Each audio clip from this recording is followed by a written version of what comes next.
అవి పడేసింటారు బయట.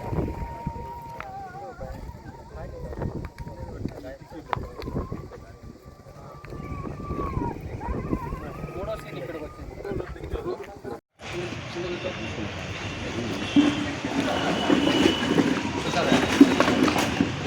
జనయ్ జనయ్ ఇంకా ముందు రా, కూర్చోరా, తప్పకాలు వేసుకో.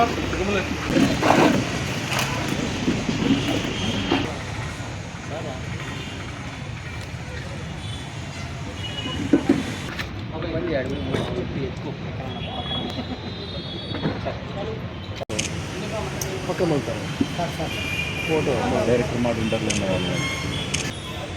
ఈ దాసరి శ్రీనివాసులు హత్యకు సంబంధించినటువంటి విషయానికి వస్తే 9వ తారీఖు, ఈ నెల 9వ తారీఖుని మన సత్యసాయి జిల్లా ఎస్పీ గారికి వచ్చినటువంటి ఇంటెలిజెన్స్ సమాచారం ఆధారంగా ఈ దాసరి శ్రీనివాసులు నాయుడు అలాగే ఈ గంగాధర్ నాయుడు అనే ఇద్దరు వ్యక్తులు, నేర చరిత్ర కలిగిన ఇద్దరు వ్యక్తులు కూడా కనపడటం లేదు అనే సమాచారం వచ్చింది సార్కి.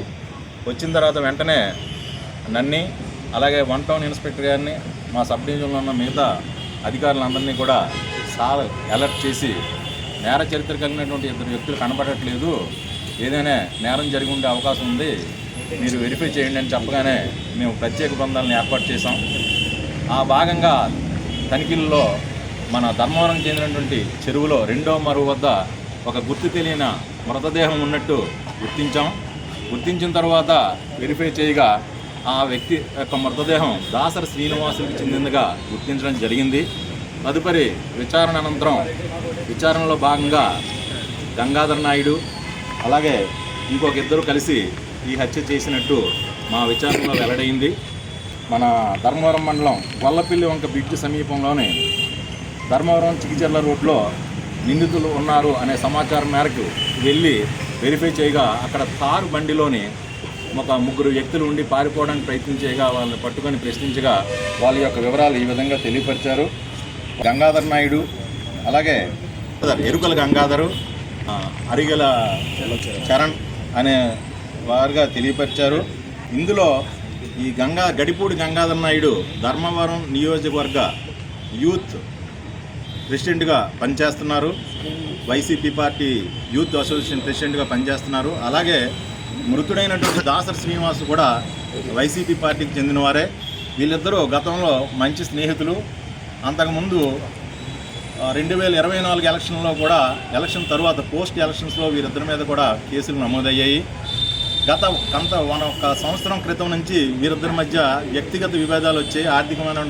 ఆర్థికపరమైన లావాదేవీల్లో తేడాలు రావడం కారణంగా ఒకరి మీద ఒకరికి అనుమానం వచ్చి ఈ దాసరి శ్రీనివాసులు ఎప్పటికైనా నేను చంపేస్తాడు అనేటువంటి విషయం ఇతనికి రకరకాల మార్గాల ద్వారా తెలుసుకొని గంగాధర్ నాయుడు ఎట్టి పరిస్థితిలోని దాసరి శ్రీనివాసులను పెట్టాలనే ఉద్దేశంతో 7వ తారీఖు ఈ వైఎస్ఆర్సీపీ రిలే నిరాహార దీక్షలో వీళ్ళిద్దరూ కూడా పాల్గొన్నారు. A2 కూడా పాల్గొన్నాడు. వీళ్ళు ముగ్గురు పాల్గొన్న అనంతరం పథకం ప్రకారంగా ఇతనితో మద్యం సేవించి ధర్మవరం చెరువు దగ్గర 2వ మరువు దగ్గర తీసుకెళ్ళి మద్యం ఎక్కువైన తర్వాత కట్టితో A1 గంగాధర్ నాయుడు మృతుడు దాసరి శ్రీనివాసులను కొట్టడం జరిగింది. ఇంకా బ్రతికున్నాడనే ఉద్దేశంతో పెద్ద బండరాయిని తీసుకొచ్చి ఆ బండరాయిని కూడా మీరు చూసుంటారు, అది కూడా సీజ్ చేసాం. ఆ బండరాయితో గట్టిగా మోది చనిపోయాడని నిర్ధారణకు వచ్చిన తర్వాత వీళ్ళు ఇతన్ని కనపడకూడదు, ఈ నేరాన్ని దాచిపెట్టాలనే ఉద్దేశంతో మృతుడిని ధర్మవరం చెరువులో పడేయడం జరిగింది. ఇందులోనే వాళ్ళు ఉపయోగించినటువంటి హత్యకు ఉపయోగించినటువంటి రాయి, అలాగే ఈ కారు వాహనాన్ని, A2కు సంబంధించినటువంటి పల్సర్ వెహికల్ని, సెల్ ఫోన్లు A1, A2, A3కి సంబంధించిన సెల్ ఫోన్లు కూడా సీజ్ చేయడం జరిగింది. అలాగే ఇందులో మేము చెప్పవలసింది ఏంటంటే ఇలాంటి ఈ A1కి కూడా చాలా కేసులు గతంలో ఉన్నాయి. దగ్గర 18 కేసులు ఇతని మీద నమోదున్నాయి. ఇతని మీద రౌడీ షీట్ కూడా ఉంది.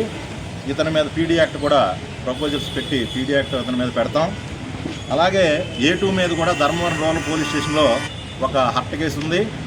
మీకు ఇందులో చెప్పవలసింది ఏంటంటే ఇలాగా చట్టాన్ని చేతిలోకి తీసుకొని హత్యలు చేసేటువంటి వారి మీద కఠినంగా ప్రవర్తిస్తారు పోలీసులు. మేము PD యాక్ట్లో కూడా పెడతాం. ఇప్పటికీ 8 మంది మీద PD యాక్ట్లు జిల్లాలో పెట్టడం జరిగింది. అలాగే ఈ హత్యకి ఇలాంటి నేరస్తులకి సహకారం అందించిన, ఆశ్రయం కల్పించిన బంధువుల మీద, స్నేహితుల మీద కూడా చట్టపరమైన చర్యలు తీసుకుంటామని తెలియపరుస్తున్నాం. Okay sir. ఈ వంటం శ్రీ గారి ద్వారా తెలియపరుస్తున్నాం. ఓకే.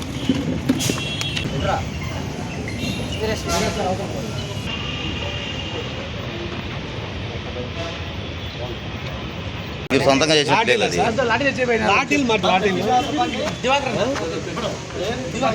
సైడ్ వస్తే వాళ్ళు కనబడతారు సార్. సార్ అంటే సార్